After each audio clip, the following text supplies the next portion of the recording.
ৰাজ্যলৈ ৰূপান্তৰ কৰিব পাৰিম। যোৱা মোৰ ফেচবুক লাইভত কোন পৰীক্ষাৰ কেতিয়া ৰিজাল্ট দিব নিযুক্তিৰ বিষয়ে মই আপোনালোকক উল্লেখ কৰিছিলোঁ।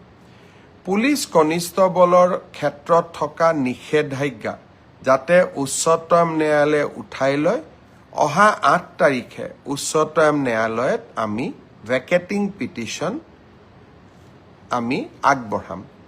মই বিশ্বাস কৰোঁ যে ন্যায়ালয়ত আমি ন্যায়ালয়ৰ নিষেধাজ্ঞা প্ৰত্যাহাৰ কৰাবলৈ সক্ষম হ'ম। যোৱা ফেচবুক লাইভত কোৱা মতে নিৰ্দিষ্ট দিনত এতিয়া পৰীক্ষাৰ ফলাফলসমূহ ঘোষণাৰ প্ৰক্ৰিয়া আৰম্ভ হ'ব। দুই এজন প্ৰাৰ্থীয়ে মোক কৈছিলে যে LP আৰু ME লিষ্টত PG আৰু গ্ৰেজুৱেট, পোষ্ট গ্ৰেজুৱেট আৰু গ্ৰেজুৱেট টিচাৰ পোৱা বহুতৰ নাম সন্নিৱিষ্ট হৈ আছে। আমি নিশ্চিত কৰিম যাতে পোষ্ট গ্ৰেজুৱেট আৰু গ্ৰেজুৱেট টিচাৰত যিসকল নিযুক্তি হ'ব তেওঁলোকৰ নাম যাতে LP বা ME লিষ্টত নাহে, অৰ্থাৎ যি ডাবল এপইণ্টমেণ্টৰ যিটো অভিযোগ থাকে তাক যাতে আমি বহু পৰিমাণে ৰোধ কৰিব পাৰোঁ। আৰু সেই বিষয়ে ইতিমধ্যে বিভাগৰ বিষয়াসকলক মই স্পষ্ট নিৰ্দেশ দিছোঁ। এই মাহত অসমত 35,000 যুৱকৰ নিযুক্তি হ'ব, অৰ্থাৎ 35,000 নিকা নিযুক্তিৰে 35,000 পৰিয়ালৰ মুখলৈ হাঁহি বিৰিঙাব। অহা 7 তাৰিখে অৰুণোদয় তৃতীয় এই আঁচনিৰ হিতাধিকাৰীসকলৰো পুঁজি আমি হস্তান্তৰ কৰিম। বড়োলেণ্ড ৰাজ্যলৈ ৰূপান্তৰ কৰিব পাৰিম।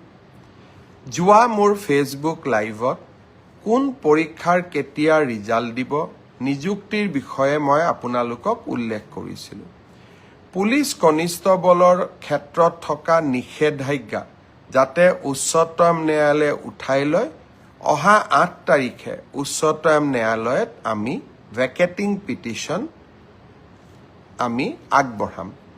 মই বিশ্বাস কৰোঁ যে ন্যায়ালয়ত আমি ন্যায়ালয়ৰ নিষেধাজ্ঞা প্ৰত্যাহাৰ কৰাবলৈ সক্ষম হ'ম।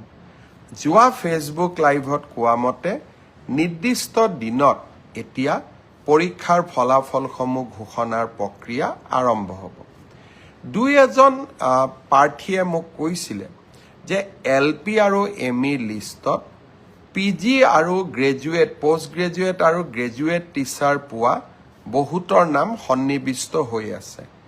আমি নিশ্চিত কৰিম যাতে পোষ্ট গ্ৰেজুৱেট আৰু গ্ৰেজুৱেট টিচাৰত যিসকল নিযুক্তি হ'ব তেওঁলোকৰ নাম যাতে LP বা ME লিষ্টত নাহে, অৰ্থাৎ যি ডাবল এপইণ্টমেণ্টৰ যিটো অভিযোগ থাকে তাক যাতে আমি বহু পৰিমাণে ৰোধ কৰিব পাৰোঁ। আৰু সেই বিষয়ে ইতিমধ্যে বিভাগৰ বিষয়াসকলক মই স্পষ্ট নিৰ্দেশ দিছোঁ।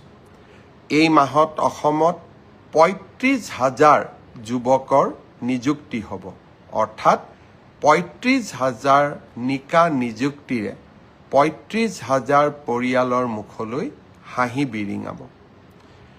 অহা 7 তাৰিখে অৰুণোদয় তৃতীয় এই আঁচনিৰ হিতাধিকাৰীসকলৰো পুঁজি আমি হস্তান্তৰ কৰিম। বড়োলেণ্ড